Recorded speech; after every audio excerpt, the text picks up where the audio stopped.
de iniciar voy a orar, vamos a orar por la palabra del día de hoy. Padre Santo, te damos gracias, Señor, porque nos permites venir un día más, un domingo, Señor, el primer día de la semana, para entregar a ti, Señor, nuestros pensamientos, entregarnos a ti, Señor, tal y cual somos, Padre Santo. Venimos delante de tu presencia, Señor, con el anhelo de recibir de ti, con el anhelo de escuchar de ti, con el anhelo de crecer en ti, Señor. Padre Santo, que seas tú dirigiéndonos a través de tu Santo Espíritu en todo lo que hablemos hoy, y que cada palabra que podamos compartir sea una palabra que edifique, que anime, que exhorte a todo hombre para toda buena obra. En el nombre de Cristo Jesús, amén y amén. Amén. Muy bien, amados. La semana pasada habíamos iniciado una serie que llama Guía de la Victoria. Y lo iniciamos basado en el libro de Josué, ¿cierto? En el libro de Josué vimos la semana pasada los preparativos para la conquista, y estuvimos hablando de que el tema central del libro de Josué es la conquista de la tierra prometida, ¿ya? Ese lugar donde fluye leche y miel, esa tierra donde el Señor llevó a su pueblo de Israel, pero que tuvieron que pasar muchas adversidades para poder llegar hasta ahí. Y asimismo, para nosotros la tierra prometida no es aquella tierra donde físicamente podemos tener riquezas y podemos comprar casa, carro, beca y todo aquello que quisiéramos comprar, sino que es una vida guiada por el Espíritu Santo, ¿ya? Habíamos hablado que el Señor Jesús en Juan 10:10 nos dijo: yo he venido para que tengan vida y la tengan en abundancia. Y es la vida la que tenemos que buscar, pero esa vida abundante, esa vida plena en nuestro Señor Jesucristo, esa vida plena en el Espíritu Santo de Dios. Porque ¿de qué nos sirve tener riquezas y no tener paz?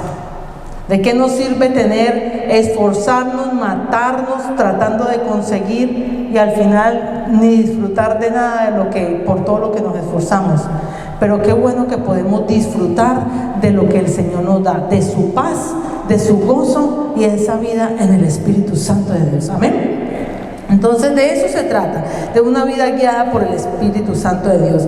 Los israelitas habían estado esperando la indicación de Dios para poder pasar el río Jordán. ¿Recuerdan Josué capítulo 1, versículo 2? Creo que es uno de los versículos más relevantes en este pasaje, porque le está diciendo a Josué: levántate y pasa este Jordán, tú y todo el pueblo. Dice, levántate. O sea, no te quedes ahí parado, estancado, mirando a ver qué hago. No, levántate tú. Y dijimos también que el Señor le estaba llamando a Josué, le estaba diciendo: tú primero, tú y después todo el pueblo, ¿cierto? Entonces así mismo lo entendió Josué. Recibieron instrucciones de Moisés, murió Moisés, lloraron a Moisés por alrededor de 30 días, ¿cierto? Eso lo hablamos la semana pasada, y ahora estaban bajo la dirección, bajo el comando de Josué. Hasta ahí estamos todos, ¿cierto? Josué esperó la orden de Dios para emprender la marcha y organizó el campamento sin dudar. Alcanzamos a llegar hasta donde Josué le dice al pueblo: pasad por en medio del campamento, el versículo 11 del capítulo 1, pasad por en medio del campamento, manda al pueblo diciendo: preparaos comida, porque dentro de 3 días pasaréis el Jordán para entrar a poseer la tierra de Jehová vuestro Dios, que vuestro Dios os da en posesión. O sea, la determinación de Josué de que iban a pasar ese obstáculo, aparentemente obstáculo, que era el río Jordán. Y la Biblia le da esa importancia y esa relevancia al paso del río Jordán. Si ustedes ven, no es solamente un capítulo, son 2 capítulos, pero es una sola pasada, ¿no? Muchas personas dicen: es que pasaron 2 veces. No pasaron 2 veces. Es el capítulo 3 y el capítulo 4. En el capítulo 3 ellos reciben todas las instrucciones de cómo van a pasar. La semana pasada vimos fue los preparativos, cómo se debían de preparar, ¿cierto?, para conquistar. Ahora vamos a ver esos preparativos, esas instrucciones de cómo van a pasar el Jordán. Y en el capítulo 4 nos va a hablar ya de algunos detalles. Es como un zoom que se hace en el capítulo 4 y para ellos dejar señalado, marcado con 12 piedras, señalado para que las generaciones futuras pudieran entender y saber de qué habían podido pasar. Pero entonces hoy vamos a ver el capítulo 3. Dijimos también de que no íbamos a ver todos los capítulos de Josué, son 24 capítulos, pero vamos a tomar los más relevantes. Y los próximos 2 domingos vamos a hacer un paréntesis para tomar el tiempo de primicias. Entonces, decíamos que la Biblia toma, digámoslo así, 2 capítulos, el 3 y el 4, para hablar acerca del paso del río del Jordán. ¿Por qué lo hace? Porque este acontecimiento, para que lo pasaran, era una proeza. Era una proeza. El río Jordán no se podía pasar ni nadando, ni de cualquier manera, ¿no? No se podía pasar, voy a poner unas piedritas aquí, me voy a saltar, como muchas veces hacemos nosotros en nuestros países, ¿no? Vamos a pasar al otro lado y ponemos piedra y vamos, pise aquí, que aquí está más durito, y no, así no era. No era, ¿por qué? Porque es que en la época de la cosecha, entre el mes de abril y junio, el río se aumentaba su caudal.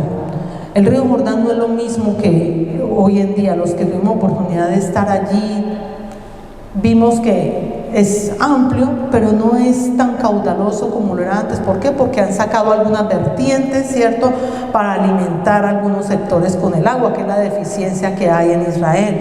Entonces, el río Jordán se volvía muy profundo y de corrientes fuertes en aquella época. Y en esa época fue en la que pasaron. A lo largo del pasaje vamos a ver que ellos pasaron fue en la época de la siega, en la época más caudalosa. Los que han venido siguiendo, quizás algunos de ustedes, yo sé que son muy juiciosos en la lectura de la palabra del Señor. En el capítulo 2, Josué envía 2 espías. Y dice, bueno, pero ellos 2 pasaron. Sí, pasaron el Jordán. Pasaron 2 espías para ir a mirar la tierra, para ir a inspeccionar la tierra. Pero una cosa es que pasen 2 hombres con todas sus destrezas, y otra cosa es que pasen más de 2 millones de personas, donde hay ancianos, hay niños, hay adultos, quizás personas discapacitadas y con todas sus pertenencias. Es muy diferente, ¿cierto? Quizás una persona se arriesga a viajar a alguna parte, pero ya diferente. Si me voy yo sola, por ejemplo, con mi esposo para alguna parte, bueno, compremos los tiquetes y nos vamos. Y otra cosa es si nos vamos con toda la congregación. Hay que organizar de una manera diferente, ¿cierto que sí? No es lo mismo, no es lo mismo. Entonces, de eso se trataba. El pueblo de Israel estaba a punto de comenzar una nueva historia en su vida, porque era dejar 40 años de vida en el desierto para empezar a gozar de la tierra que fluía de leche y miel. Ahora, ¿qué simboliza el Jordán en nuestra vida? ¿Qué simboliza el Jordán y por qué le dan tanta importancia? Porque espiritualmente para nosotros simboliza todo aquello que tenemos que superar. Todo lo que tenemos que superar para poder vivir una vida plena en el Espíritu Santo de Dios. ¿Y qué es lo que tenemos que superar? Tenemos que superar los temores, tenemos que superar las ansiedades. Hay personas que son supremamente ansiosas, que por cualquier cosa explotan. Esas son ansiedades. ¿Usted cree que el Espíritu Santo de Dios va a estar ahí? No, ahí no está. No está en esa forma de ser. Tenemos que vencer también las inseguridades, las excusas, la incredulidad. Y también permítame decirle que tenemos que vencer la culpabilidad. Tenemos que vencer todo eso, porque si no, no vamos a poder vivir, disfrutar de lo que el Señor nos quiere dar en el Espíritu. ¿Ya? Entonces la tierra prometida y la que nosotros debemos entrar a conquistar es un símbolo de la vida en el Espíritu. Vamos al versículo 1 del capítulo 3. Dice el paso del Jordán. Dice: Josué se levantó de mañana, y él y todos los hijos de Israel partieron de Sitín y vinieron hasta el Jordán y reposaron allí antes de pasar.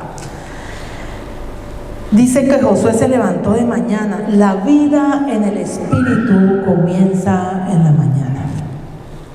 En la mañana, cuando buscamos del Señor. Sí, pastora, yo ya sé eso, lo hacemos.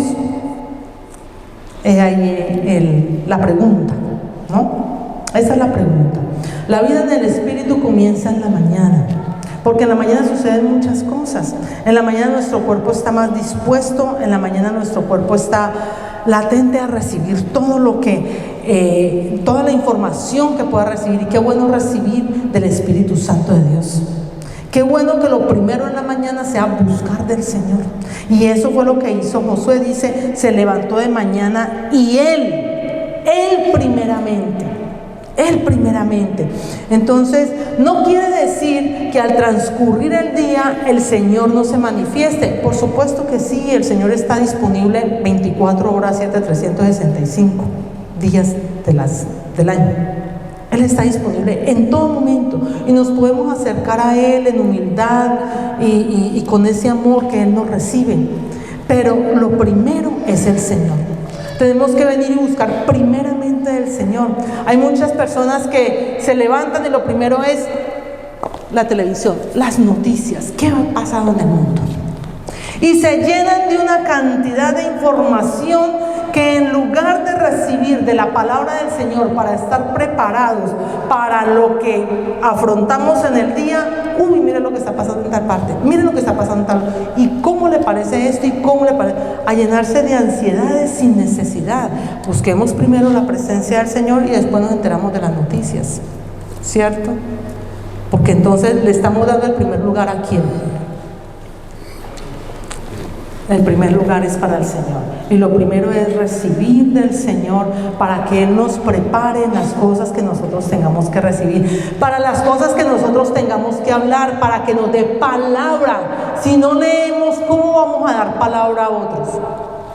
Si no leemos, ¿cómo vamos a dar palabra a otros? ¿Cómo vamos a estar preparados cuando nos hablen de determinada manera? ¿Cómo vamos a reaccionar? El Señor nos lo va diciendo en la palabra cómo es. Nuestro Señor Jesucristo, Él, su vida ministerial no la actuó bajo su deidad. Él la actuó en el poder del Espíritu Santo de Dios. Así lo dice la palabra en Lucas 4:14. Si usted abre su Biblia en Lucas 4:14, ahí le va a decir que el Señor empezó su ministerio lleno del poder, en el poder del Espíritu Santo de Dios. Después de que bajó del monte de las tentaciones, empezó su vida ministerial lleno del Espíritu Santo de Dios. No dice en su deidad empezó a hacer milagros, porque Él no empezó haciendo milagros. Él empezó hablando del reino de los cielos.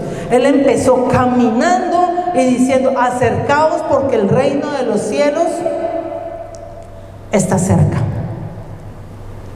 Y para eso se necesita valentía. A veces nos acobardamos para ir a hablar de la palabra del Señor. A veces dejamos pasar las oportunidades de compartirle a otros de la palabra del Señor. ¿Y qué es eso? Falta de que el Espíritu Santo de Dios esté en nosotros para poderle tener la valentía de compartir a otros, de defender nuestra fe.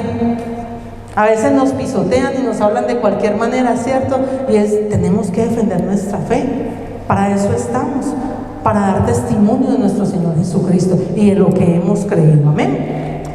Entonces, nuestro Señor Jesucristo nos lo habla allí y nos da palabra de sabiduría. Cuando leemos la palabra de Dios, el Señor nos da sabiduría para saber cómo hablar, cómo contestar también.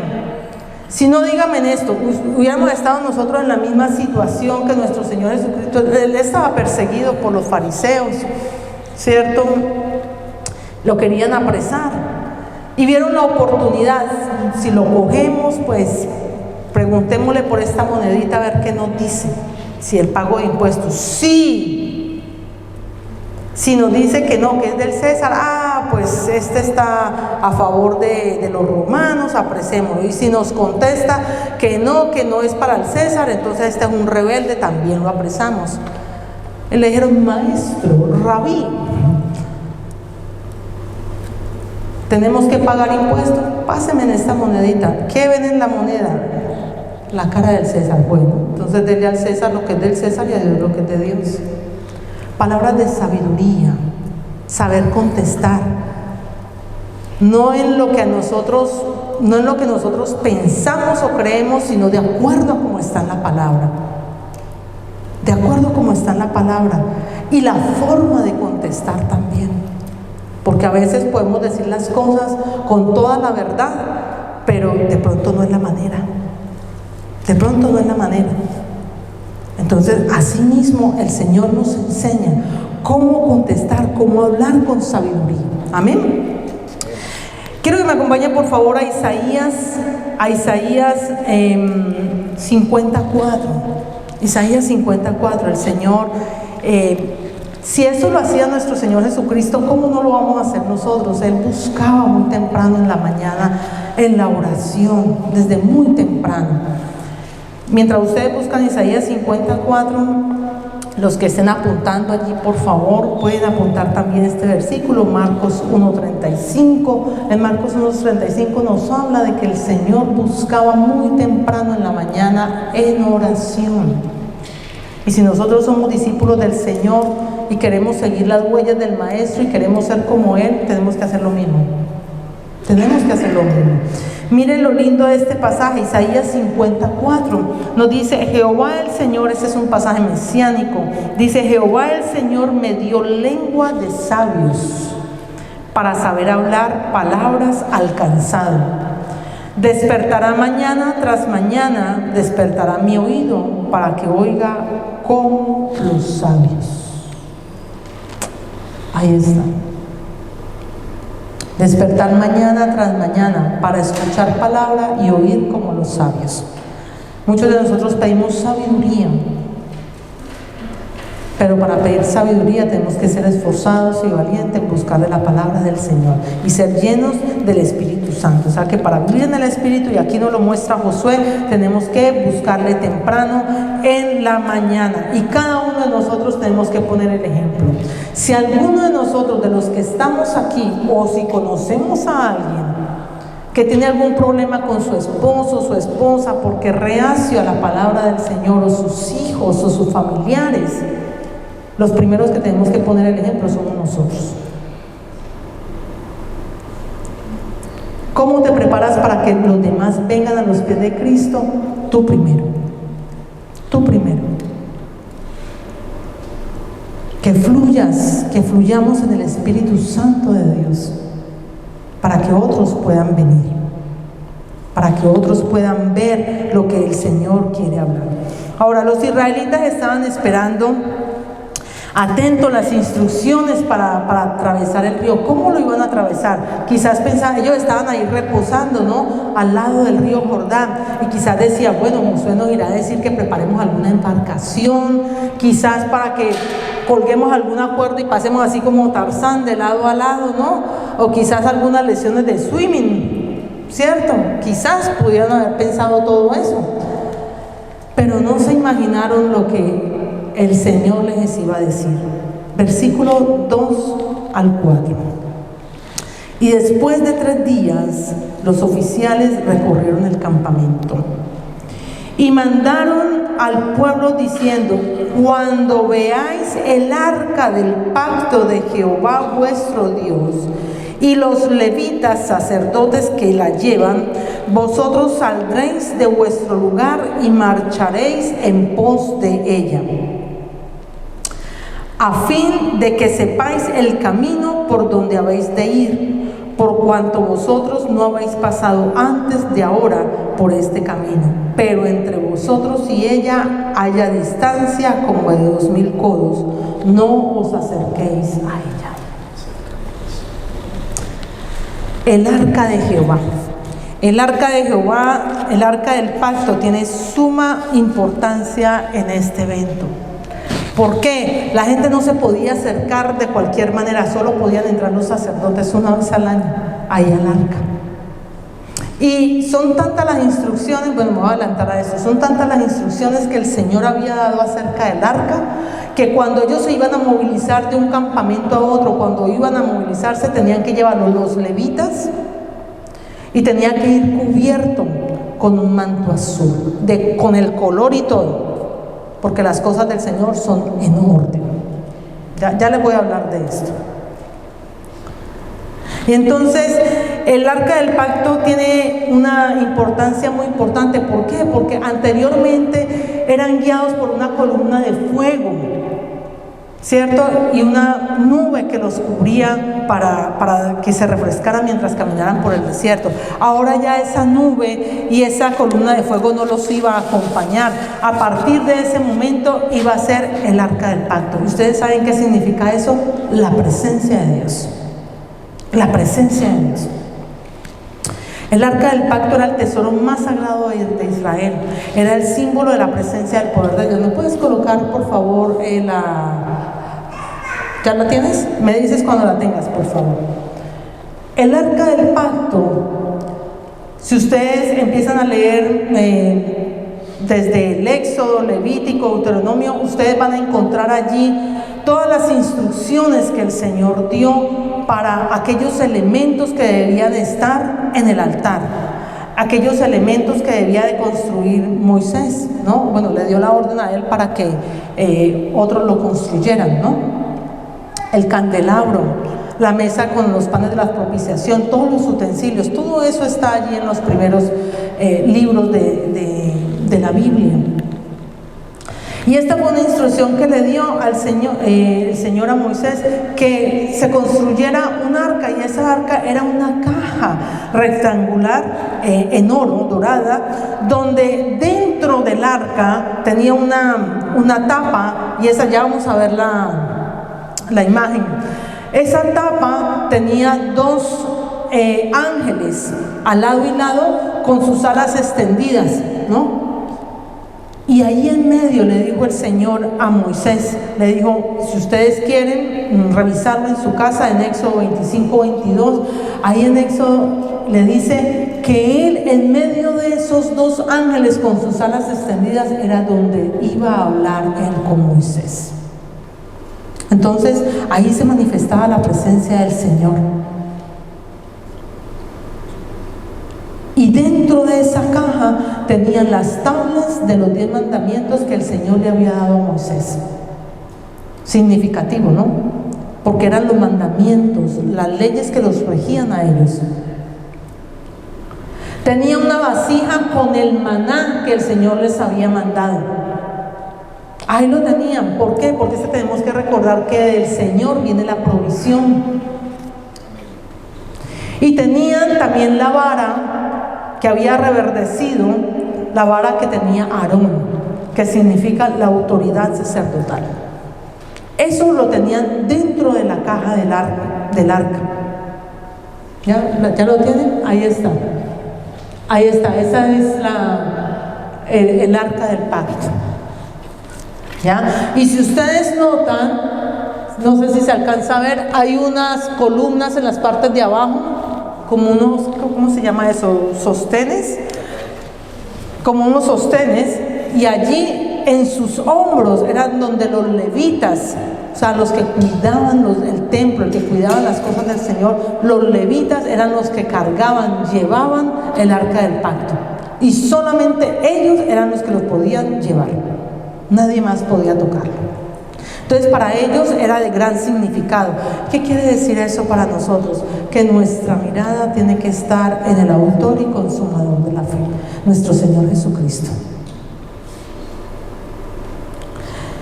Josué le está diciendo, cuando veáis el arca del pacto y los levitas, marcharéis en pos de ella. Marchar en pos de ella. ¿Qué quiere decir marchar en pos de ella? Quiere decir seguir, negarse a uno mismo. Cuando nosotros decimos, o en Lucas, ¿no? Nuestro Señor Jesucristo dijo en Lucas 9:23, que si alguno quiere venir en pos de mí, niéguese a sí mismo, tome su cruz cada día y sígame. Y sígame. Eso es ir en pos del Señor. Negarnos a tantas cosas que nosotros tenemos, renunciar a lo que nosotros somos para ser más como Cristo. Por eso cuando nosotros queremos vivir una vida en el Espíritu, tantas cosas que nosotros tenemos que desecharlas, tomarlas por basura, porque eso no nos va a permitir continuar en los pasos de nuestro Señor. No nos va a permitir ser como Él, no nos va a permitir que vean a nuestro Señor Jesucristo a través de nosotros. Tenemos que llegar al punto de decir, ya no vivo yo, es Cristo que vive en mí. Y para decir eso, tenemos que pedirle al Señor que nos permita vivir en el Espíritu Santo, en la plenitud del Espíritu. ¿Cómo va el Espíritu Santo de Dios a estar en nosotros cuando en nuestra casa son gritos, cuando son insultos, cuando tratamos mal a los demás, cuando hay palabras soeces en nuestra boca, cuando no tenemos amor por los demás, cuando menospreciamos a otros? ¿Cómo va a estar el Espíritu Santo de Dios ahí? Y esas son las cosas que nosotros tenemos que dejar, las cosas a las cuales nosotros tenemos que negarnos a nosotros mismos para ser como el Señor, para vivir una vida plena en el Espíritu Santo de Dios. Amén. Entonces, dice que marcharían en pos de ella, a fin de que sepáis el camino. Jesucristo dijo, yo soy el camino, yo soy la verdad y yo soy la vida. A Él tenemos que seguir. Y dice, por cuanto vosotros no habéis pasado antes de ahora por este camino, pero entre vosotros y ella haya distancia como de 2000 codos, no os acerquéis a ella. Al Señor podemos venir de una manera humilde, de una manera confiada, nos podemos acercar al trono de su gracia. Estamos en el periodo de la gracia. Pero ¿esto qué significa? Esto significa que debían de tener un orden. Eso significa que cuando la vieran no fueran, ay, allá está el arca, y todo el mundo a correr. Eran más de 2 millones de personas. Ustedes pueden imaginar 2 millones de personas encima de los 4 levitas que llevaban el arca. Y dice, porque todos tenían que verla, todos tenían que verla. Por eso les dice, tienen que guardar una distancia, porque a la distancia todos podemos ver. Si todos volteamos a mirar esos asientos que están allá atrás, estando aquí, todos los podemos ver, porque estamos a una distancia. Pero si todos estamos aglomerados, obviamente no los vamos a poder ver, ¿cierto? Entonces, si hacían las cosas en desorden, si todo el mundo se iba encima, si todo el mundo se volcaba encima del arca, pues obviamente yo creo que más de uno se iba a ahogar. ¿Ya? Y lo que nos quiere decir nuestro Señor Jesucristo, o a través de este pasaje, eso es lo que nos quiere representar: el orden y el respeto por las cosas de Dios. El orden y el respeto por las cosas de Dios, porque son de Él, por Él y para Él. El pueblo de Israel en la antigüedad era tanto el respeto que tenía por el Señor, que ni siquiera mencionaban el nombre del Señor, ni siquiera lo mencionaban, no mencionaban Jehová, no lo mencionaban, le llamaban Adonai, que quiere decir el Señor. Pero el nombre de Él ni por respeto se mencionaba. Y hoy en día es tanto lo que se ha perdido el respeto por las cosas de Dios, que la gente hace las cosas en las casas de Dios de cualquier manera, dentro y fuera de las casas de Dios. Lo van haciendo de cualquier manera, y las cosas de Dios es con respeto. Por eso todo tiene un orden.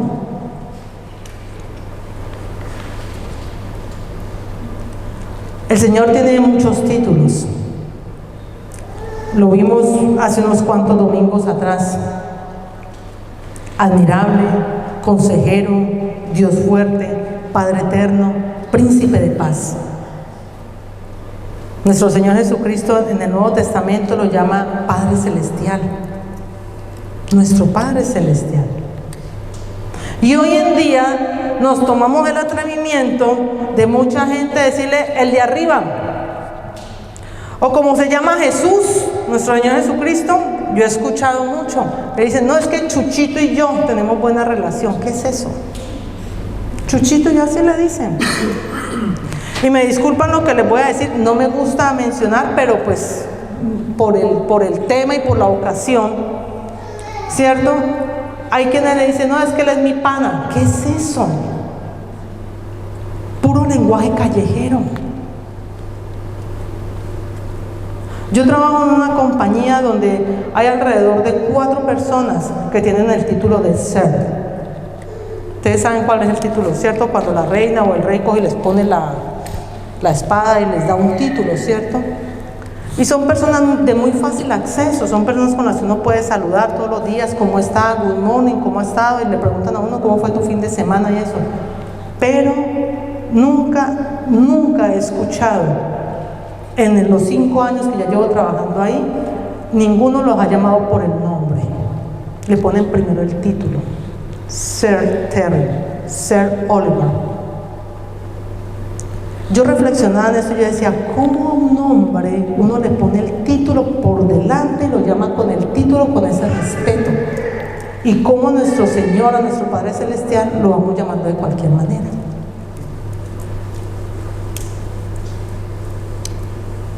Entonces son cosas en las que tenemos que reflexionar. Yo no puedo tratar al Señor de cualquier manera.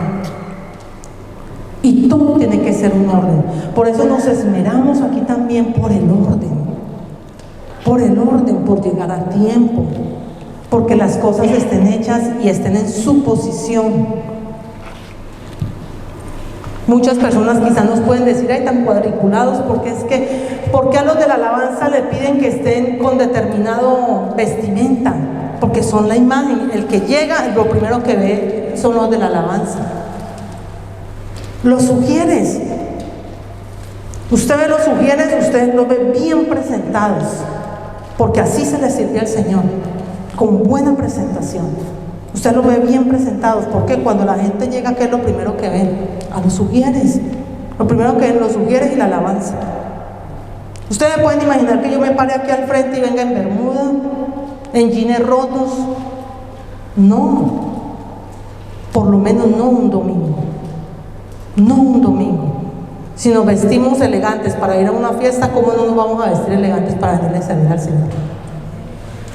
Amén. Entonces todo es en orden. Por eso es que se hacen las cosas de esa manera. Todo tiene un objetivo y es eso. Y aquí eso es lo que está diciendo el Señor, con respeto y en orden. Amén. Entonces nos está diciendo, Josué le da otra instrucción. Vamos al versículo 5. El versículo 5.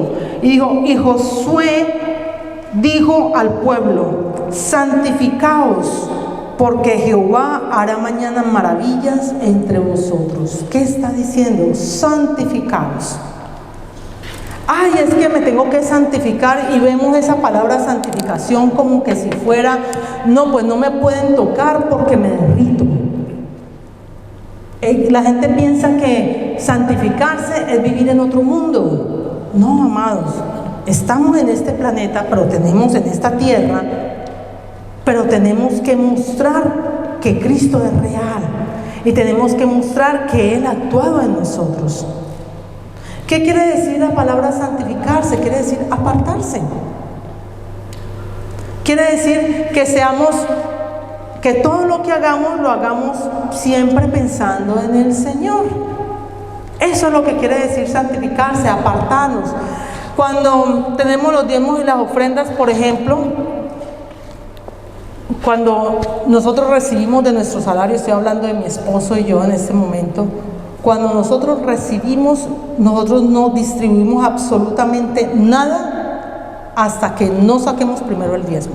primero sacamos el diezmo y lo apartamos. Quiere decir, le decimos, Señor, esta es tu parte. Y eso no lo tocamos para nada, porque es del Señor. O sea, quiere decir que hemos apartado para el Señor. Asimismo, nosotros tenemos que ser apartados para el Señor. Apartados para el Señor. Jehová haría pasar su pueblo milagrosamente. Entonces queremos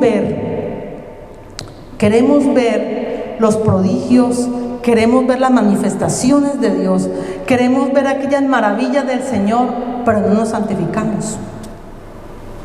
Y Josué le está diciendo aquí al pueblo: santificaos, porque Jehová hará mañana maravillas entre vosotros. Si nosotros queremos ver las maravillas de Dios, tenemos que santificarnos. La pregunta es: ¿qué estamos haciendo hoy, el día de hoy, para que nuestro Señor se manifieste en gran manera en nuestra vida? Porque muchas veces ya hemos podido tener esas experiencias antes, pero no nos podemos quedar con las glorias pasadas. No nos podemos quedar con las manifestaciones pasadas. Podemos testificar de ellas, podemos compartirlas, pero no podemos quedarnos viviendo en las glorias pasadas, sino en qué estamos haciendo hoy, cómo estamos viviendo hoy con nuestro Señor Jesucristo, para que hoy podamos ver manifiesta la gloria de Dios en cada una de nuestras vidas y podamos ser testigos de nuestro Señor Jesucristo a los demás. ¿Qué estamos haciendo? ¿Estamos buscando del Dios en la mañana? ¿Estamos llenándonos de su presencia? ¿Nos estamos apartando para Él? Y voy a compartirles un pasaje que a mí me fascina, es uno de mis clásicos.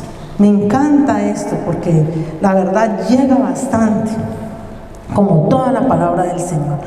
Por favor, acompáñenme a Efesios 4:30-32. Efesios 4:30-32. Mientras ustedes buscan allí Efesios 4:30-32, dice: no podemos pretender que la presencia de Dios esté con nosotros cuando nosotros no nos preparamos para estar en su presencia. Un pensamiento que el Señor me regaló esta mañana. No podemos pretender que la presencia de Dios esté con nosotros cuando nosotros no nos preparamos para estar en su presencia.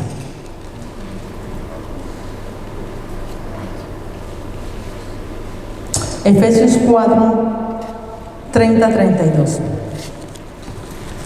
Alguien que me acompañe por favor y me ayude a leerlo. Y no contristeis al Espíritu Santo de Dios, con el cual fuisteis sellados para el día de la redención. Dice que desde entonces toda amargura, enojo, ira, gritería y maledicencia, y toda malicia. Antes ser benignos unos con otros, misericordiosos, perdonándonos unos a otros, como Dios también nos perdonó a vosotros en Cristo. Amén. Gracias, Gloria.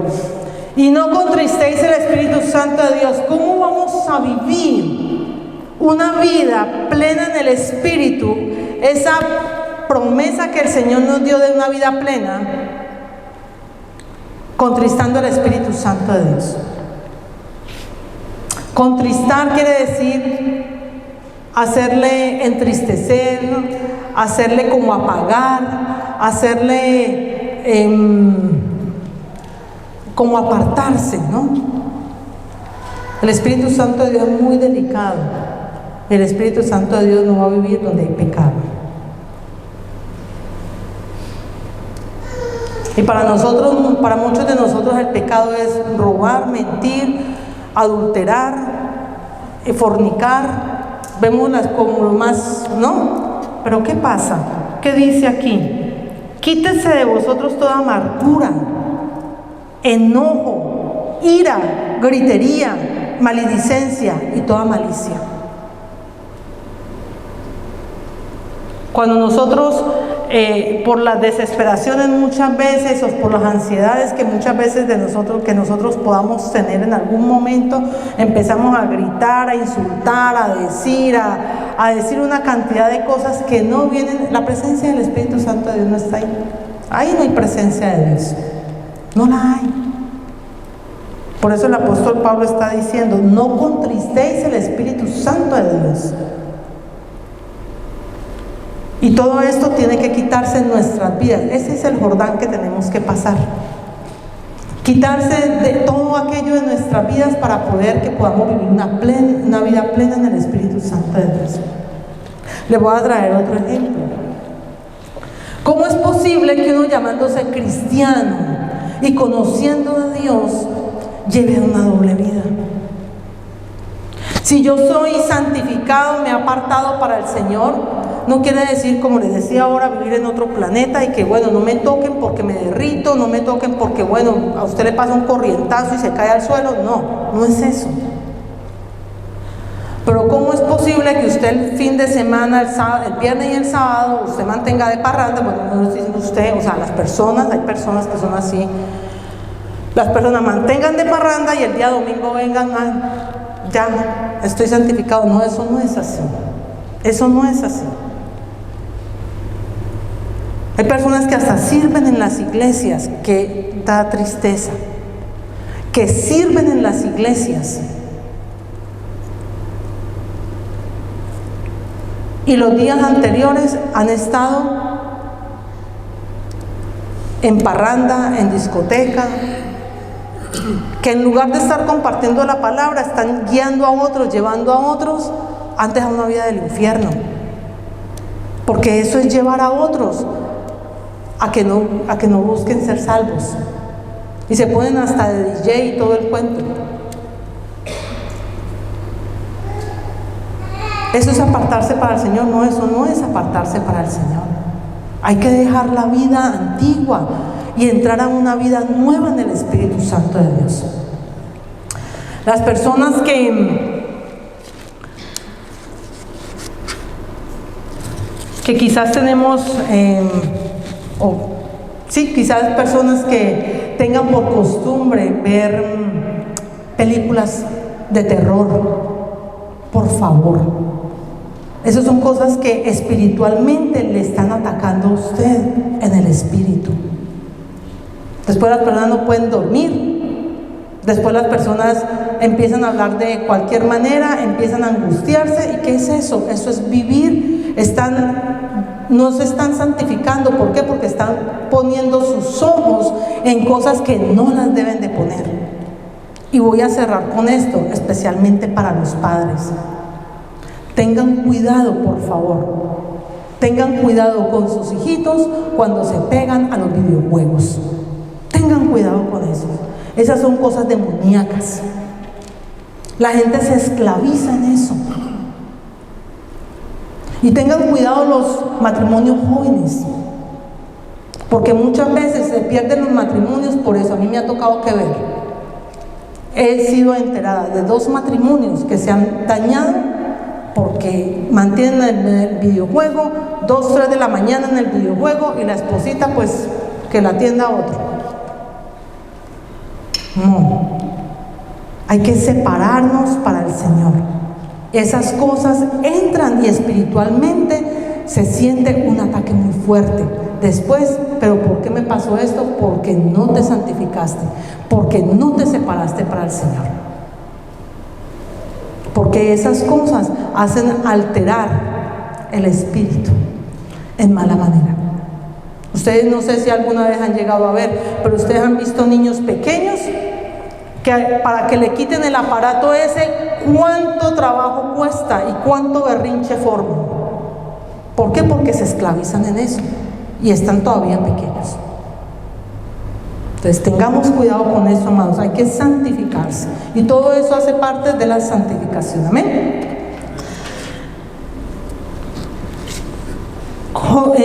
Quiero que pasemos a Josué 3, 14 y 16. Esas eran las instrucciones de que debían tener en ese momento para poder pasar el Jordán. Entonces vamos a Josué. Lo primero era levantarse en la mañana. Segundo, poner la mirada en el Señor. Tercero, santificarse. Y lo otro, hay otra instrucción. Josué 3, del 14 al 16. Juan José, por favor, ¿me puedes colaborar en la lectura? Josué capítulo 3, versículos 14 al 16. Y aconteció cuando partió el pueblo de sus tiendas para pasar el Jordán con los sacerdotes delante del pueblo, llevando el arca del pacto. Cuando los que llevaban el arca entraron en el Jordán, los pies de los sacerdotes que llevaban el arca fueron mojados a las orillas del agua, porque el Jordán suele desbordarse por todas sus orillas todo el tiempo de la siega. Las aguas que venían de arriba se detuvieron como en un montón bien lejos de la ciudad de Aram, que está al lado de Sarepta, y las que descendían al mar del Araba, al mar salado se acabaron y fueron divididas, y el pueblo pasó en dirección de Jericó. Amén, gracias Juan José. Dios le ordena a Josué que los sacerdotes eran los que debían llevar el arca y que debían entrar, que debían pisar. No le está diciendo voy a secar primero el Jordán y después pasan. No, le está diciendo que los levitas lleven, los sacerdotes lleven el arca y pongan sus pies en el Jordán. Así todavía no se hubiera abierto, no se hubiera secado. Ellos debían entrar, poner sus pies en el Jordán. ¿Qué quiere decir eso? El Señor, más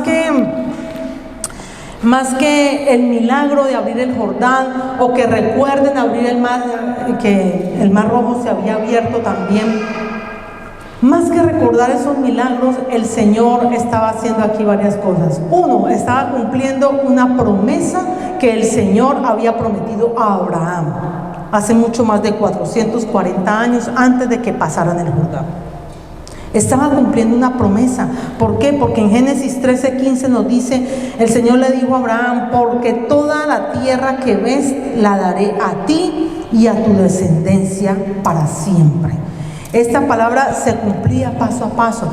Quizás el día de hoy muchos de los familiares que quizás ni conocimos en nuestro pasado pudieron haber estado orando por nosotros, pudieron estar hablando con el Señor para que sus generaciones pudieran venir a los pies de Cristo. Quizás no lo vieron, pero hoy usted y yo estamos aquí. Amén. Gloria a Dios. Quizás hayan generaciones que nosotros no veamos, pero por ellas tenemos que orar, porque el Señor cumplirá su promesa en ellos. Amén. Señor, gracias. De eso estoy segura. El Señor lo cumplirá. Y como les decía ahora, pudieron empezar a ver cómo el mar se abría, cómo el río se abría, empezaba en seco. Se detuvo el río, dice como a 1 kilómetro de distancia más o menos. Y fue como si hubieran puesto una compuerta y ellos empezaron a pasar en seco. Eso es caminar en fe. La vida en el Espíritu es caminar en fe. Así no veamos las cosas, tenemos que avanzar a lo que el Señor nos ha hablado. Pero eso sí, hágalo bajo la dirección del Señor. No lo haga porque es un impulso. No lo haga porque es que a mí me parece que es así. No. En lo que el Señor haya hablado con usted en la intimidad. Porque el Señor habla. ¿Cierto que sí? El Señor habla. Y habla muy claro. Entonces muchos de nosotros no caminamos en el Espíritu, no vivimos en el Espíritu por la falta de incredulidad, por la falta de creer, por la incredulidad. Porque es que para poder atravesar, si hubiéramos estado en ese momento ahí, le hubiéramos dicho al Señor, Señor, sé que primero y después yo paso. Pero la instrucción es, ponga el pie primero, que los pies de los sacerdotes entren al agua. O sea, pasen primero. Y después pasaban los demás. Eso es caminar en fe. Y es parte de la vida en el Espíritu. Y mire con lo que terminamos en este capítulo 3, el versículo 17. Dice: mas los sacerdotes que llevaban el arca del pacto de Jehová estuvieron en seco, firmes. Resalte allí en su Biblia la palabra firme. Estuvieron en seco, firmes en medio del Jordán, hasta que todo el pueblo hubo acabado de pasar el Jordán, y todo Israel pasó en seco. Todo Israel pasó en seco.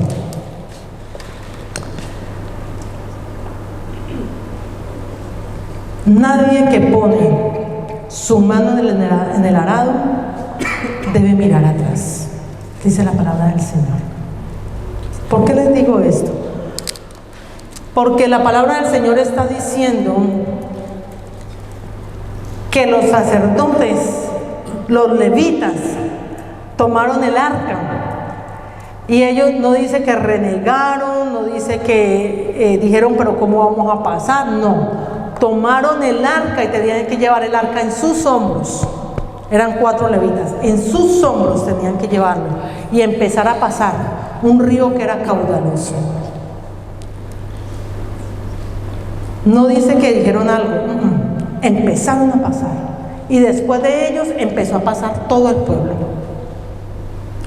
Firmes en seco. Cuando el Señor asigna una tarea a alguien y esa persona la toma y después vuelve atrás, esa persona no es digna del reino de los cielos. Porque así dice la palabra, se la voy a leer. Lucas 9:62. Y Jesús dijo: ninguno que poniendo su mano en el arado mira hacia atrás es apto para el reino de los cielos. Si el Señor nos ha encomendado a nosotros una tarea, nosotros debemos de realizarla como sea, no de cualquier manera, sino en el poder del Espíritu Santo de Dios. Él nos dará las fuerzas. Y quiero comentarles algo, que la vida en el servicio del Señor no solamente es lo espiritual, requiere y demanda mucho esfuerzo físico. Demanda mucho esfuerzo físico. Por eso es que a las personas se les llama un servicio y no todos atienden. ¿Por qué? Porque lo primero es: llegue temprano. ¿Qué implica? Levantarse más temprano. Ay, es que el bus no pasa. No, yo me devuelvo. O sea, no hay un esfuerzo. No hay un esfuerzo. Como sea, venga caminando, trotando, haga ejercicio, lo que sea, pero venga. ¿Por qué? Porque ya hay una tarea asignada. Ustedes pueden imaginar que el pastor y yo mandemos un WhatsApp y digamos: amados, qué pena, pero hoy domingo, como estamos a 3 grados, no hay servicio. No. Con o sin, aquí estamos. Con o sin, aquí estamos. Y demanda mucho la organización de un servicio. Cada 8 días, ustedes lo saben. Cada 8 días demanda. ¿Por qué? Porque el esfuerzo físico, y muchas veces la gente lo único que quiere es: páseme el micrófono, venga, yo me paro, digo una palabra y ya. Demanda demasiado. Demanda organizar muchas cosas. Demanda hasta levantarse temprano para poner a cargar todos los aparatos. Gracias, hijo. Te honro. Te bendigo, hijo. Demanda muchísimo. Entonces, muchas veces a la gente se le asigna una tarea y 1 o 2 veces y luego ni más. ¿Por qué? Porque es que requiere demasiado esfuerzo. Los muchachos de la alabanza, ¿usted cree que ellos vienen y se paran ahí nomás? No, las canciones y todo tienen que estudiarla durante la semana. Se reúnen, vengan cansados como estén, vienen del trabajo, se reúnen, oran, practican, sacan los acordes, una cosa a la otra. Demanda esfuerzo, y eso es lo que a la gente no le gusta. El servicio y el trabajo en el Señor demanda tiempo, demanda dinero, demanda esfuerzo físico y sobre todo esfuerzo espiritual. Mucho. Yo recuerdo a mi pastor Antonio cuando recién estábamos empezando nos decía, un servicio, un solo servicio que se prepare es como que si usted hubiera trabajado mucho más que 8 horas en su diario trabajo secular. Es mucho más, porque es demandante. Pero ahí es donde los servidores, un verdadero siervo de Dios, está firme como estaban los levitas. Dice que estaban firmes y parados en seco hasta que todo el pueblo pasó, hasta que todos pasaron. Y no dice que se quejaron, no dicen, ay, es que me duele el hombro, no dicen, ay, es que mire, me embarré los pies. No están diciendo, ay, mire, ¿a qué hora vamos a cambiar el turno? No lo dicen. ¿Por qué? Porque eso es lo que demanda servirle al Señor, negarse a uno mismo para que la obra del Señor se extienda. Y obreros es lo que se necesita, pero no flojos, obreros que de verdad se paren firmes y en seco a llevar la obra del Señor. Amén. Pongámonos en pie, amados. Pongámonos en pie. Vamos a darle gracias al Señor. Vamos a orar pidiendo al Señor de su Santo Espíritu en nosotros.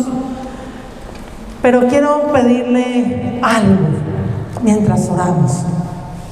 No pida la llenura del Espíritu Santo de Dios, porque no vamos a decir, ay, Señor, lléname de tu Santo Espíritu. Ya soy llena. No, requiere un proceso.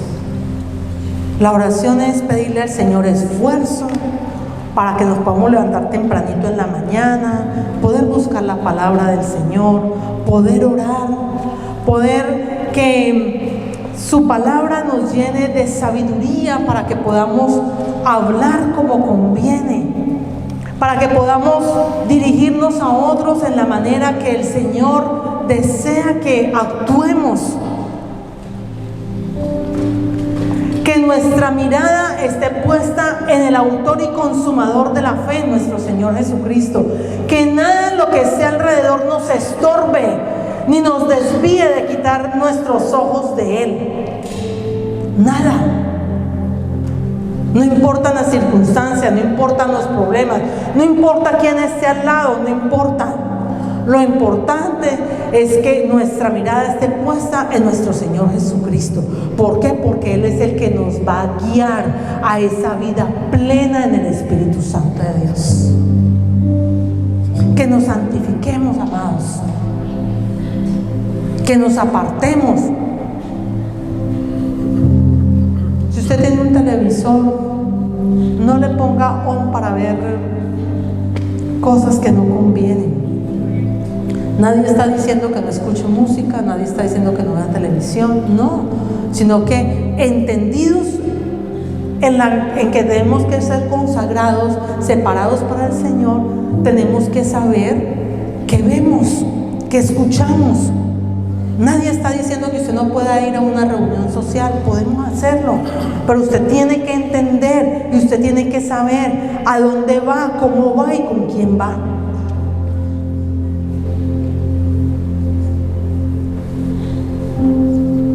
No pedimos el Espíritu Santo de Dios para hacer ruido, para que nos vean cómo estamos de bendecidos, ni cómo el Señor nos usa. No, el Espíritu Santo de Dios no es para hacer ruido, para gloriarnos nosotros, no es para eso. El Espíritu Santo de Dios es para glorificar al Señor a través de nuestras vidas.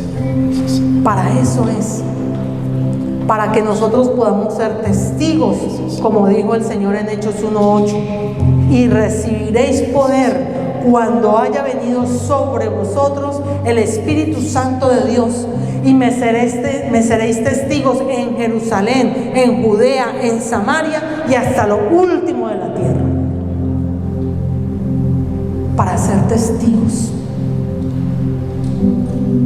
Pidámosle al Señor que nos permita vivir en el Espíritu Santo de Dios y que quite de nosotros, de nuestra boca, de nuestro vocabulario, toda gritería, toda malicia, todas palabras efusivas que no convienen. Que quite de nuestra vida los pleitos, las discusiones, y que ponga en nosotros, en nuestra boca, palabras sazonadas con sal. Palabras sazonadas para que cuando otros oigan sean edificados. Eso es vivir en el Espíritu, amados. Señor, yo te doy gracias en esta tarde.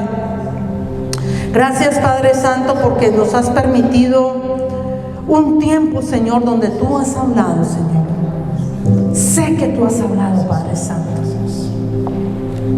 Señor, que anhelemos de tu Santo Espíritu, Señor, para que nosotros podamos mostrar tu amor, para mostrar que tú eres real, para mostrar, Señor, que tú existes, para mostrar, Señor, que hemos muerto a nosotros y vivimos en el Espíritu Santo de Dios.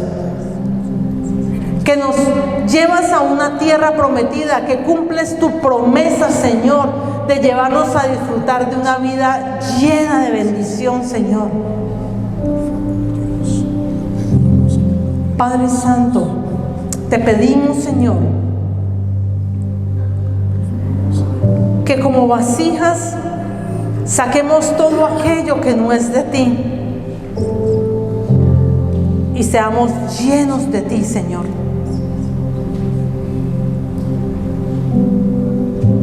Que podamos actuar, Señor, que podamos movernos en fe, que podamos caminar en fe, no por lo que veamos, sino por lo que tú nos dices en tu palabra, Señor. Que las promesas que tú has dado en tu palabra nosotros podamos atesorarlas en nosotros, que podamos creer en lo que tú has dicho en tu palabra, Señor. Sí, Señor. Sí, Señor. Yo bendigo la congregación, Padre. Y que haya un ferviente anhelo en el corazón de cada uno de dejar una vida pasada. Cada uno de nosotros podemos reflexionar delante del Señor. ¿Qué de nosotros hay todavía de nuestra vida pasada? Y dejarla al otro lado del Jordán antes de pasar y atravesar el Jordán pidiéndole al Señor que todas aquellas, quizás momentos difíciles, a veces decimos, es que me cuesta tanto trabajo dejar de gritar en mi casa, me cuesta. En el Espíritu Santo tú lo puedes hacer.